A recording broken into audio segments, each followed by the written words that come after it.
ہم بہی جہاد کبیرہ، آپ تو اپنی طرف سے اس قرآن مجید کے ذریعے سے ان کے خلاف جہاد کبیر کرتے چلے جائیے، ان کی باتوں سے کوئی اثر قبول نہ کیجیے۔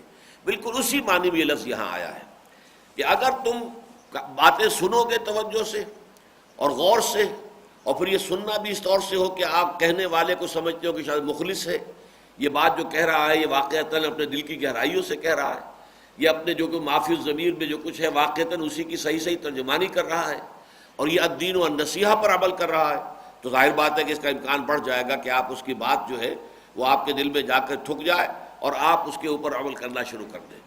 تو یہاں یہ فرمایا گیا کہ ان کی باتوں پر توجہ نہ دو، ان تطیعوا الذین کفروا، اگر تم ان کی باتیں دھیان سے سنو گے اور توجہ دے گے ان پر، یردوکم علی اعقابکم، تو یہ تو تمہیں واپس پھیر کر لے جائیں گے تمہاری ایڑیوں کے بل، تمہیں واپس لوٹا کر کفر میں لے جائیں گے۔ فتنقلبوا خاسرین، اور پھر تم ہو کر رہ جاؤ گے، لوٹ جاؤ گے خسارہ پانے والوں میں۔ اللہ نے ایمان کے ذریعے سے تمہیں خسارہ پانے والوں میں سے نکالا ہے۔ والعصر ان الانسان لفی خسر الا الذین آمنوا وعملوا الصالحات وتواصوا بالحق وتواصوا بالصبر، تو یہ جو پوری نوع انسانی خسارے میں ہے، گھاٹے میں ہے، بربادی اس کا مقدر ہے، اس سے اللہ نے تمہیں مستثنیٰ کر دیا کہ تمہیں ایمان کے راستے پر گامزن کر دیا۔ وَلِلَّهُ يَمُنُّ عَلَيْكُمْ أَنْ هَدَاكُمْ لِلْإِيمَانِ إِن كُنتُمْ صَادِقِينَ، اگر تم اسلام لائے ہو تو اگر خلوص کے ساتھ لائے ہو تو اللہ کا احسان مانو کہ اس نے تمہیں ایمان کی شاہراہ پر ڈال دیا۔ اب خلوص کے ساتھ ادھر چلو گے تو ایمان حقیقی تک بھی تمہاری رسائی ہو جائے گی۔ تو فرمایا کہ تم جیسے اس خسارے سے نکلے ہو، اگر ان کی باتیں سنو گے تو دوبارہ وہ تمہیں اسی خسارے میں، اسی جہنم کے گڑھے میں کہ ہم تو ڈوبے ہیں صنم تم کو بھی لے ڈوبیں گے، یا اپنے ساتھ تمہیں بھی برباد و تباہ کر کے چھوڑیں گے۔ بل اللہ مولاکم، اللہ تمہارا مولا ہے، اس یقین کو کسی درجے میں بھی اپنے دل میں کمزور نہ ہونے دو۔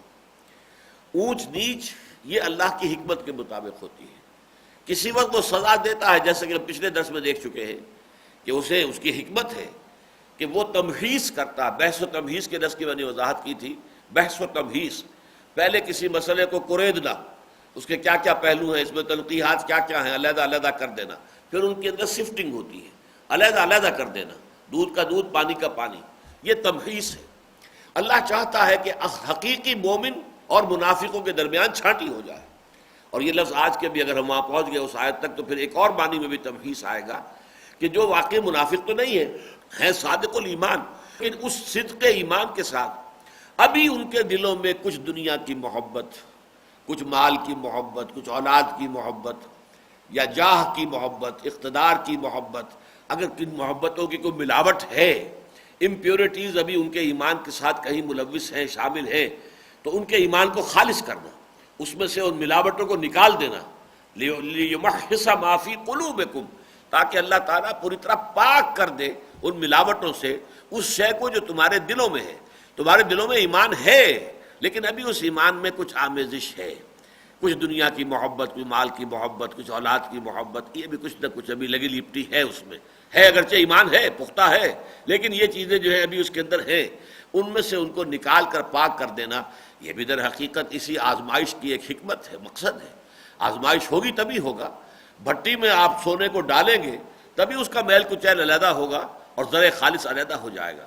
لہذا اس کی بنا پر کہیں تمہیں یہ خیال ہو جائے کہ اللہ تمہارا ولی نہیں ہے، اللہ تمہارا مددگار اور پشپناہ نہیں ہے، تو معاذ اللہ یہ ایمان کے منافی ہوگی۔ اللہ ولی الذین آمنوا یخرجہم من الظلمات الی النور، یہ سورہ بقرہ میں ہم پڑھ چکے ہیں۔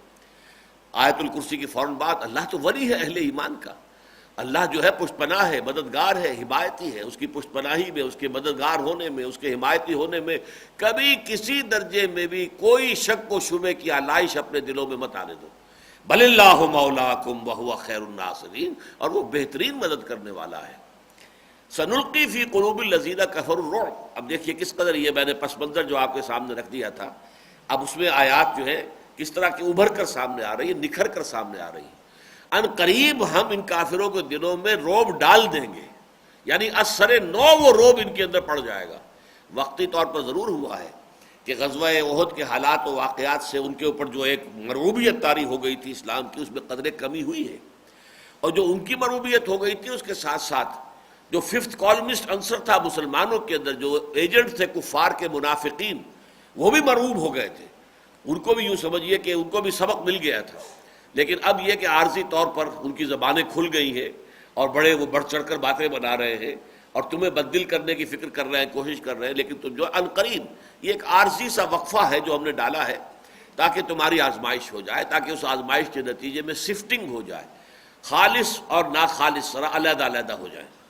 تو فرمایا سنلقی فی قلوب الذین کفروا الرعب، عنقریب ہم، گویا کہ وہ پہلے بھی رعب پڑ چکا تھا، جو غزوہ بدر کے بعد رعب پڑا تھا، جو دھاک بن گئی تھی، دھاک بیٹھ گئی تھی مسلمانوں کی، محمد الرسول اللہ والذین معہ کی پورے ملک عرب کے اندر. اب اس میں عارضی طور پر تھوڑی سی کمی آئی تو ہے، لیکن عنقریب ہم دوبارہ اس صورتحال کو اسی کی طرف لوٹا دیں گے. سنلقی فی قلوب الذین کفروا الرعب بما اشرکوا باللہ ما لم ینزل بہ سلطانا، بس سبب اس کے کہ انہوں نے شرک کیا، شریک ٹھہرایا اللہ کے ساتھ، جس کے لیے اللہ تعالیٰ نے کوئی سند نہیں اتاری. مرعوب ہونے کا اور خائف ہونے کا اصل سبب شرک ہے. ایک انسان موحد ہے، اللہ وہی ہوگا جو اللہ چاہے گا، اور کچھ نہیں ہو سکتا، کوئی میرا کچھ نہیں بگاڑ سکتا جب تک کہ اللہ تعالیٰ کا اذن نہ ہو. اور اللہ میرا مولا ہے، ہوا مولاکم، وہ تمہارا مولا ہے، ہوا مولانا، وہ ہمارا مولا ہے. لن یصیبنا الا ما کتب اللہ لنا، ہوا مولانا. ہمیں کس بات سے ڈرا رہے ہو بھائی اے منافقو؟ ہم پر تو کوئی مصیبت آ ہی نہیں سکتی سوائے اس کے جو ہمارے پروردگار نے فیصلہ کر دیا ہو، اور وہ ہمارا مولا ہے. اس کی طرف سے جو شے آئے، سر تسلیم خم ہے جو مزاج یار میں آئے، جو اللہ کی طرف سے آئے اس کے لیے ہم تیار ہیں. ہماری گردنیں جھکی ہوئی ہے. تو خنجر آزمائی، یہ میرا سر سلامت ہے، وہ اس کے اوپر جو بھی میرا دوست خنجر آزمانا چاہتا ہے آزمائے، میں نے تو اپنے آپ کو اس کے حوالے کر دیا ہے. تو اس اعتبار سے فرمایا سنلقی فی قلوب الذین کفروا الرعب بما اشرکوا باللہ. لیکن ظاہر بات ہے اس میں شرک ہے. وہ سمجھتا ہے کہ کسی نہ کسی کے اندر اور بھی طاقت ہے، وہ اپنی طاقت کی بنا پر مجھے نقصان پہنچا سکتا ہے. ہمارا کلمہ کیا ہے؟ لا حول ولا قوت الا باللہ. کوئی نہ بھلائی کی طاقت ہے نہ برائی کی، مگر اللہ تعالیٰ کے اذن سے. جیسا کہ ایک حدیث میں آتا ہے کہ اے میرے بچے اس حقیقت کو اپنے ذہن نشین کر لے، دنیا کے تمام انسان جمع ہو جائیں کہ تجھے کوئی نقصان پہنچا دیں، نہیں پہنچا سکتے مگر صرف وہی کچھ جس کا فیصلہ اللہ نے کر دیا. اور اگر پوری دنیا کے لوگ جمع ہو جائیں کہ تمہیں کوئی فائدہ پہنچا دیں، نہیں پہنچا سکتے مگر اتنا ہی جتنا کہ اللہ کی طرف سے طے ہو جائے. تو گویا کہ اصل میں النافع الضار، نفع پہنچانے والا، یہ اللہ کے اسماء میں سے النافع، نفع پہنچانے والا، الضار ضرر پہنچانے والا. النافع بھی وہی ہے اور الضار بھی وہی ہے، المعز بھی وہی ہے، المذل بھی وہی ہے، اٹھانے والا بھی وہی ہے اور نیچے گرانے والا، الرافع بھی وہی ہے اور الخافض بھی وہی ہے، گرانے والا بھی اٹھانے والا بھی، عزت دینے والا بھی ذلت دینے والا وہی ہے. اس اعتبار سے جو شخص موحد ہوگا حقیقتاً اسے خوف کس کا؟ اس پر کسی کا رعب نہیں پڑ سکتا. کوئی مجھے کوئی گزر پہنچا سکتا ہی نہیں ہے جب تک کہ اللہ کا اذن نہ ہو. اللہ میرا مولا ہے، ہوا مولانا، لن یصیبنا الا ما کتب اللہ لنا، ہوا مولانا. ہمیں اس کا کوئی افسوس نہیں، کوئی رنج نہیں، کوئی فکر نہیں، کوئی تشویش نہیں. تو سنلقی فی قلوب الذین کفروا الرعب بما اشرکوا باللہ ما لم ینزل بہ سلطانا. اب دیکھیے شرک میں دو چیزیں عام طور پر آتی ہیں. ما لم ینزل بہ سلطانا نمبر 1، ما لیس لہم بہ من علم نمبر 2. کسی چیز کو شریک ٹھہرا دینا جس کے لیے اللہ نے کوئی سند نہیں اتاری. اگر اللہ نے سند اتاری کہ میں نے فلاں کو بھی اپنی حکومت میں شریک کیا ہوا ہے، اسے بھی کچھ اختیارات دے رکھے ہیں، تو ظاہر بات ہے پھر تو ہم اللہ کے ماننے والے ہیں، تو اللہ کی اس حکم کو بھی مانیں گے. جیسے کہ حضور سے کہلوایا گیا ہے قل ان کان للرحمن ولد فانا اول العابدین. اگر رحمان کا واقعی کوئی بیٹا ہوتا تو سب سے پہلے عبادت میں کرتا. جب میں ہمتاً عبادت جو ہے بن گیا ہوں اللہ کے لیے، اللہ کی بندگی میں نے اپنے آپ کو ہمتاً دے دیا ہے، تو اگر رحمان کا کوئی بیٹا ہوتا تو میں کیوں نہ اس کی بندگی کرتا. لیکن کوئی بیٹا نہیں ہے، کوئی بیٹی نہیں ہے.